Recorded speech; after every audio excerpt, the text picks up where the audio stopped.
Hello and welcome to another episode of the Forever Cash Life Real Estate Podcast. This is yours truly, Jack Bosch, and today we are going to talk about the concept of time management, right? Isn't that like a bunch of the top selling books in the nonfiction area are always about time management? And now, while I'm not the master of time management, we are using certain time management tools in order to make our life more effective and more efficient. And obviously, considering that we own 400 apartment units and single family homes and manage them, considering that we run an educational business where we teach people, where our mission is to create 1,000 millionaires in the next 2 years, and where we have seminars and events and things like that. And considering that we've done 4,000 deals and we have a full-time team selling land and flipping land for us that I'm also obviously involved in, there's obviously that we have obvious, and the fact that I have obviously married and I have a beautiful and super smart and wonderful 12-year-old daughter, and we're taking 2-3 months of the year vacation if COVID allows us, and we just came back from a vacation.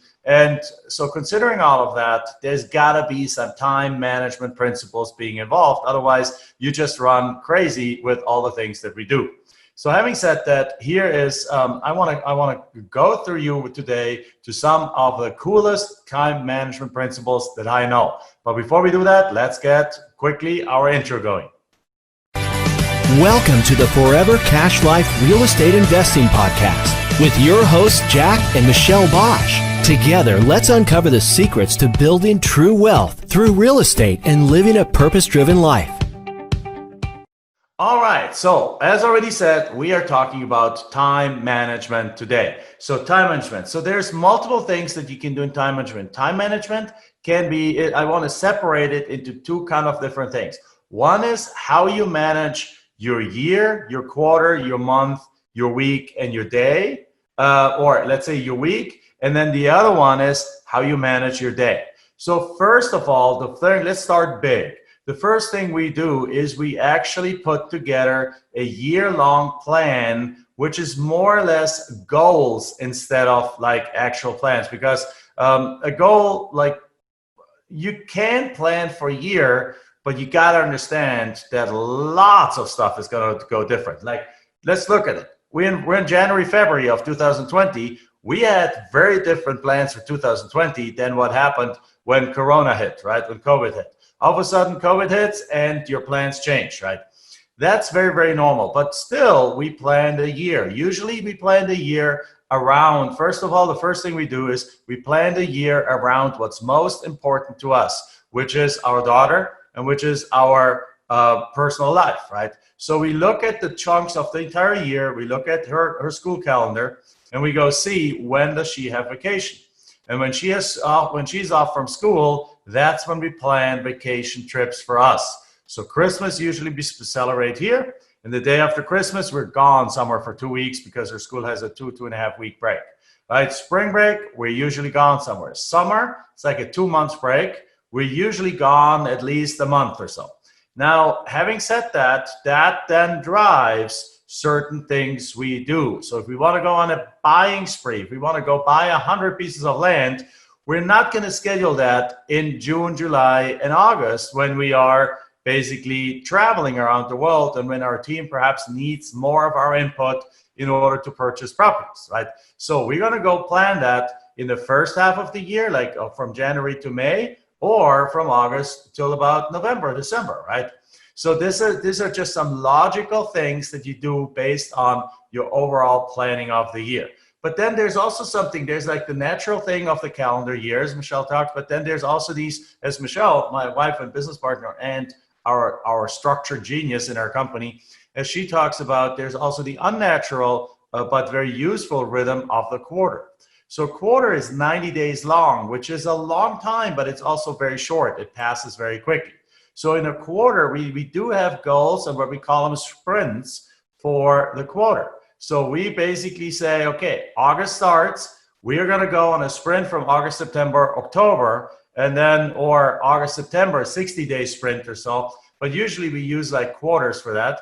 Then you go, okay, July, August, September is a quarter, and then October, November, December is a quarter. But you can also do them off calendar quarters. You can, if you know that you're going to be on vacation in July, then you look at the next 90 days as August, September, October, and then the next 90 days would be November, December, January, right?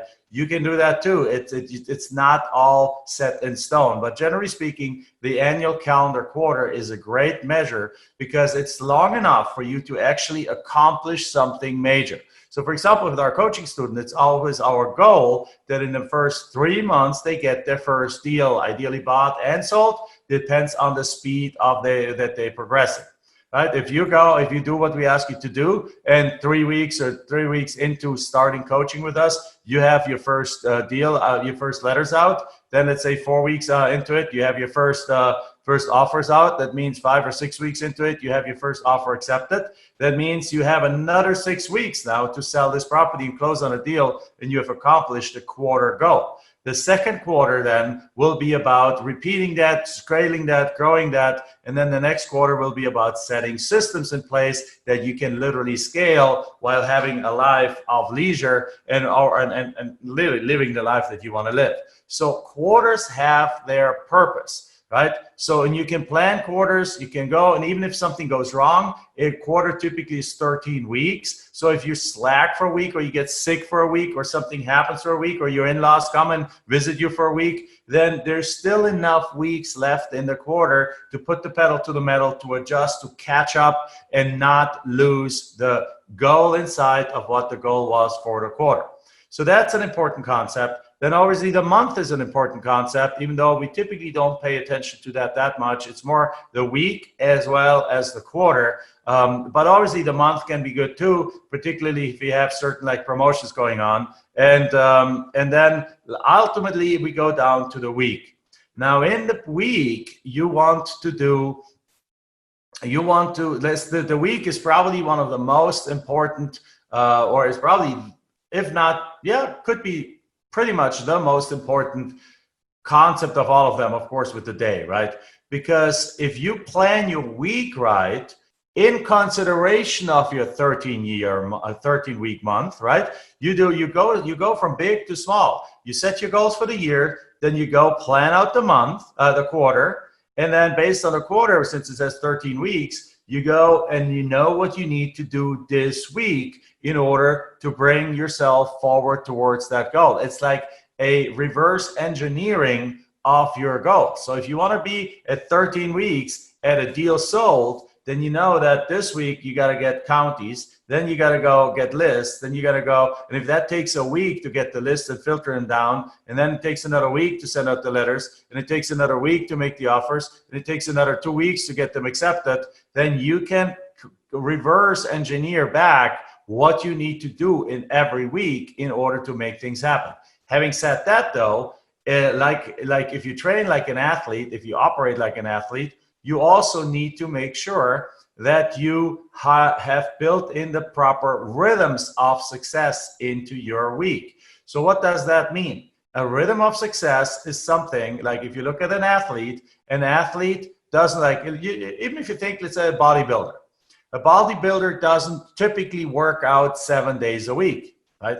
Because your muscles, when you work them out, they break down, and then they need time to build back up. So when you work out your pecs, let's say, or your arms and your shoulders on your back, one day, you don't work out that muscle group the next day. And it's the same thing in business. If you work on something, if you work 5 days a week or 6 days a week, you got to take that day off. You got to take a day or two to rejuvenate from the work that you do in whatever you do, right? Because chances are land flipping is not the only thing you do. Chances are you have also a family. Chances are you might still have a job. Chances are you might still do things for another business or so. So therefore, what you want to do is you want to schedule out what we call plan, produce, and play days. Not play dates, but days. So what that means is like a plan day is a day that you dedicate to planning activities. Planning activities are non-revenue generating activities. So for example, if you have a virtual assistant that you need to train, you train him on a plan day. if you need to go and process lists or something like that, like if you choose to get a list and you filter it down yourself and you get a list from the county that has 50,000 records on there, and you want to identify the land that's worth between five and, I don't know, a few $100,000, and you're going to go through those processes, and you want to identify the out-of-state owners and the in-state owners, and you choose to do that all yourself, for example, there are services that do that for you for like $40, but still, if you choose to do that, and our land profit generator owners have access to that. So if you choose to do that yourself, then that would be a planning day activity, because even though it brings your business forward, it is not a revenue generating activity. If you have team members and you have meetings, that you do on a planned day, right? So the days when I produce podcasts are planned days, right? The days where we have a whole bunch of staff meetings are planned days. Now, on the contrary to that, the days where you generate listings, right, and where we put up properties on websites for sale, these are potentially generating revenue generating activities. So those you do on a produce day. So you basically categorize your week into days that you focus on the minutia, on accounting, on planning, on meetings, on things like that, on training, on learning, on studying, on reviewing the modules and things like that. Those you do on a planned day. Then the activities of like making offers, those are revenue generating activities, not necessarily actively revenue generating, but without offers you can't get deals. So you're making offers, which is there's money involved, so let's call it a revenue generating activity. And then the selling activities are revenue generating activities. So you schedule those, like marketing your properties, renewing your listings, tweaking your listings, changing your pictures and then uploading your pictures, putting it on a new platform, right? All those things you schedule in days, and on a produce days, there's ideally no planning activity happening, right? So you separate those 2 days from each other. You have days where you just plan and days where you just produce. And then you also, very important, and that's probably for an entrepreneur, the hardest thing to do, and I fail at it all the time, you schedule free days, basically play days. Play days are days where you, without the bad conscience, you have put them on a calendar, a day where you do not open the laptop, where you do not answer email, where you do not pick up the phone for business calls, and where you just have fun with your family. You sleep in, you cook breakfast for the family, you do a big Sundays is, for example, is a play day for us. And religiously it's pretty much the case. Now, do I sneak sometimes into the office and do something? Yes, I have found to be able to do that, but found myself doing that. But every time, or mostly, I regret it, because it takes away from the disconnect from that day. So Sundays, Sophia and I make breakfast together. That's our thing, right? She makes pancakes, I make pancakes, she makes the thing. I try to be on keto, so I do keto pancakes, she makes the regular pancakes. Michelle makes a fruit plate. I make an omelet or tortilla española with some potatoes and onions and things and peppers in it. Or a scrambled egg or something like that. We put all the things in it. We make coffee, we make cappuccinos for each other. We bring out fresh squeezed orange juice and things like that. And we just have a beautiful family breakfast on Sunday so then we jump in the pool, and then we go take showers. We go get ready for the day. And by that time, it's probably mid-afternoon already. And then we go out somewhere. We go out to the mall. We go out to stroll around if it's not too hot in Arizona, where we have, I think, 34 consecutive days, or so close to 40 consecutive days of over 110 degrees right now in summer. But so we go indoors somewhere. We go in the mall, or pre-COVID, we go to a movie and things like that. And perhaps we go for dinner somewhere, a pickup dinner, and then we watch a movie at home or so. And we just have a family day without opening the laptop, right? Now, you can sprinkle as many of those into your calendar as you want, but you want to be diligent with them and not having be infected with work. Because so, like, for example, this weekend we had friends over, right? We cooked in the morning, we jumped in the pool, we had fun, and then in the afternoon, friends came over and they stayed until the evening, and then and social distancing, of course, right? 6 feet away. But then that was a wonderful day, right? So, but nothing was done about the business. So these are the things. So now you have your week broken down. So now let's jump into the actual day. So obviously a free day I already described, or play day I already explained. So the next day that I want to explain is the plan day. So in the plan day, what you do, even on a plan day, let's say if you have 2 plan days, 3 produce days, and 2 free days for the week, right? That adds up to 7.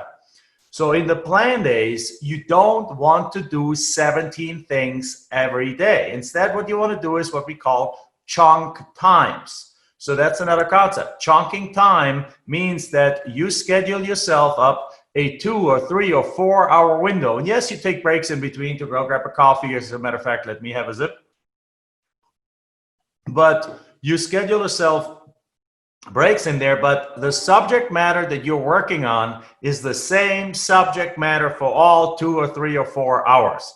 In other words, if you're analyzing counties and if you're selecting counties, then that's what you do. You go for the next 2 hours, you go around all over the country and you select different counties that you want to go and send your next set of mailings to get more land deals, right? You don't do this for 10 minutes and then you do deal analysis and then you make offers and then you go create a listing, right?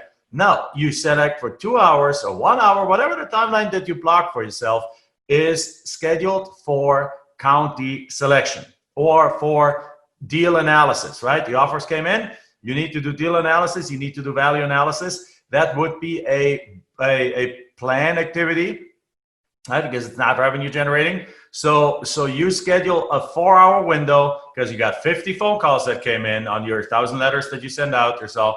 And you need to now do the analysis of what are these 50 properties worth. So you schedule a 4 hour window, and even within that window, you chunk the properties by county. So because what you don't want to do is have to jump from thing to thing to thing. And you even don't want to jump from county to county to county to county, right? You go into one county, there's 10 phone calls that came in, you go bring up the website, you bring up Google Maps, you bring up Zillow, and you go property number 1, boom, plug it in. Okay, what's the assessed value? Then where is it located? Where is it located on Zillow? What are my comparables? What is it worth? That's what it's worth. Okay, done. Second property, boom, plug it into the county website. What is it there? And you get into the zone, right? And by doing that, your productivity actually explodes. You get to do, you do 10 times more in that time than you would do if you would do one property in one county. Then you go to another county in another state. That means you got to find a new set of websites. You get yourself familiar with it, with their layout, with the way they operate, with the way they show data, with the way they show the maps, with the way they show everything, right? Or worse, you go jump into a completely different aspect of your business in the land business. Let's say you now jump into selecting counties. Now you just analyze properties and your mindset is that of value creation, value analysis. And now you jump into county selection, which has nothing to do with it. Your brain is proven to take like 15, 20 minutes to even be able to shift properly and get in the zone there. So what most people actually do wrong is that constant multitasking, where people say they do great. We as humans are not set up for multitasking from what I've read from scientific books, right? So try this, by the way. Try to write an email while somebody's talking to you. And tell me whether either you paid attention, your email looks like crap, or you wrote your email and you have no clue what that person just told you, right? As a result, this is just the simplest example. Now, don't do so jumping from thing to thing, or worse, doing 2 things at the same time just does not work. We say it works, and society and the environmental pressures and work pressures force us to jump around sometimes, and it's unavoidable. But if you can avoid it, and you can because it's your life and it's your business, chunk your time, right? And then it's the same thing on produce days. On produce days, say if you create listings, you don't create listings and put them on Facebook Marketplace and on Zillow and on thing all at the same time. What you do is you schedule a day or half a day or whatever number of hours you have available and just create listing. You create one listing, then you create the next listing, then you create the next listing, then you create the next listing. As a matter of fact, if you have 10 properties to create listings for, you actually might even want to do it at even more chunking. You create a chunking time where you just create pictures for your properties, right? You create 15 pictures for property 1, 15 pictures for property 2, for property 3, for property 4, because what you are basically is you're in picture creating mode. Your brain is now in a graphic design picture creating mode. And then you jump out of that, and now you have created all the pictures for these 10 listings. Now you go into text writing mode. You write the description for property 1. You write the description for property 2. You write the description for property 3 because you are in creative writing mode. And you dedicate an hour or 2 hours for that, so that you now have all the pictures and you have all the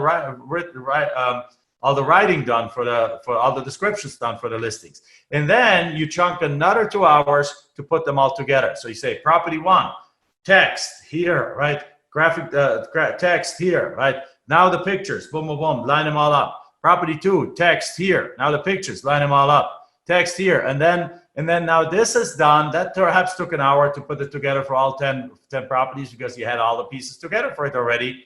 And now you go and select one platform, right? Again, chunking that. You don't go take property 1 and put it on Zillow and Craigslist and LandWatch and Facebook Marketplace and Facebook groups, and then you go to property 2. What I would do is I would open Zillow and I would put submit property 1, submit property 2, submit property 3, submit property 4, submit property 5, right? And submit them all at once, and then comes to notifications for verification of them. You verify them one after the other, and now today you uploaded all your properties on Zillow.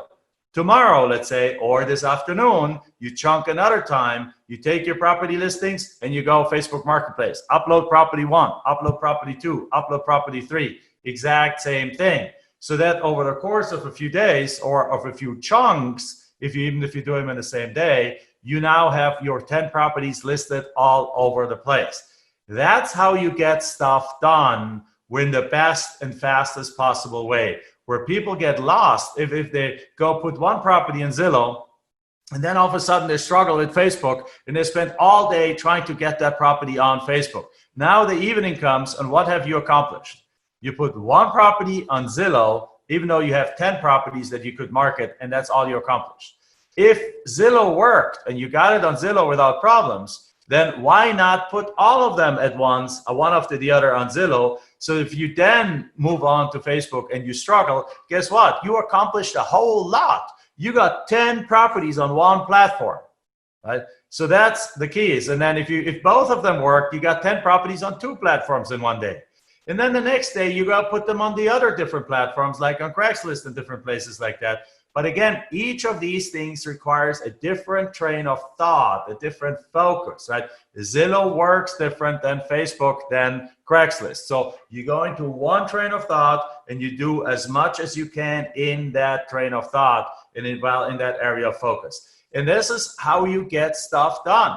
You make your annual plan of what your goals are. You reverse engineer from that. If your goal is 30 deals a year, right? That is 24 deals a year. That's 2 deals a month, right? 2 deals a month requires, let's say if you get a deal for every 1,000 letters you send out, requires 2,000 letters a month to be sent out. So you need to schedule your letters. You need to select your counties. And now you say basically, so that means if you get started in the first 3 months, get our first deal bought and sold, that would be the goal. But if you're already doing this, then you need to schedule those pieces. And then you look at the different 4 areas that you need to do stuff with, right? What are these? Selecting counties and getting lists, right?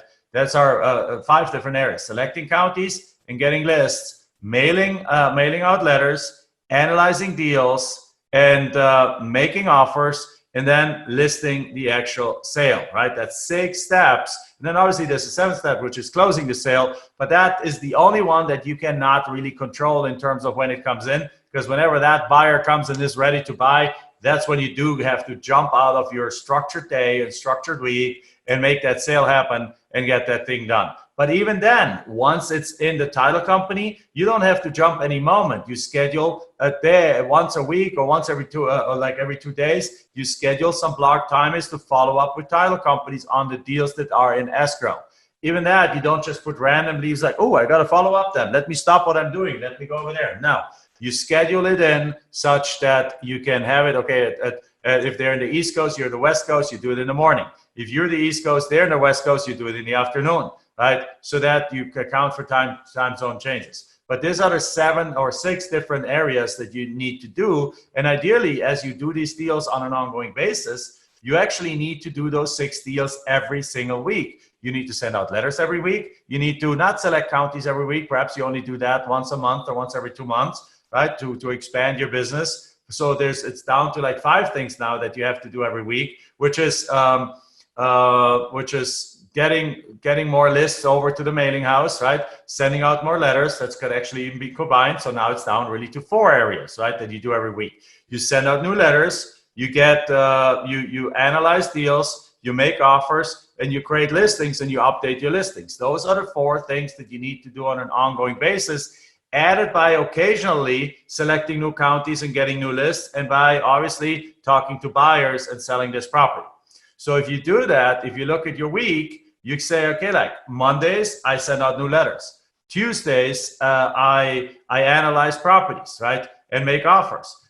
Wednesdays, I create listings and refresh my listings. Thursdays, I go and look for new counties or process new lists and have them ready for the next week. Friday, Saturday, Sunday, I take off, right? If you do that, you now have identified which are your play, produce, and plan dates. You also have a schedule that if you keep that schedule, it's going to keep you on track on your 2 or 3 deals a month.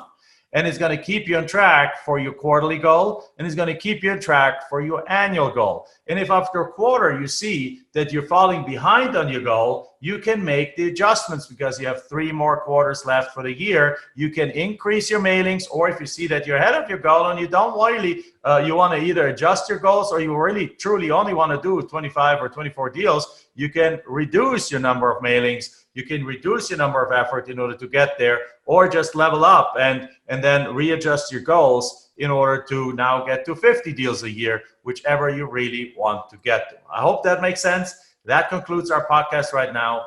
Time management is really cool, it's something that I would have not been caught that saying 10 years ago or 5 years ago that time management is cool, but I've learned to appreciate it because it is actually incredibly powerful if you use it and do it in a intelligent and scalable way. So for example, last thing I'm going to say, I'm not a fan of this constant like minute by minute time management. That's not how I operate. But I'm a big fan of having big blocks of time blocked and having certain accomplishments done for the day. So if I just block 4 hours in the day in order to get my biggest accomplishments done, then I can still jet around and take care of all kinds of fires and all kinds of urgent things the other 4 hours of a day. But I guarantee you, if you block off 4 hours of your day, or if you have a full-time job and you do land business in the site, and even if it's just an hour or 2 hours at night, if you block that off, then you will be able to catapult your business forward faster than you can ever imagine. So with that said, thank you very much for your attention. Again, as always, come visit us in our Facebook group, Land Profit Generator, Real Estate Investing. We're going to have a new multi-day training class starting there, I think September 14th. So make sure you go to lpglab.com and register for it, and then join us into our Facebook group, Land Profit Generator, Real Estate Investing. And also don't forget to give us a 5-star review on our podcast. So with that said, thank you very much. Bye-bye. Enjoyed this episode? Then make sure you like, subscribe, and post your comments and questions below the video. We're looking forward to hearing from you.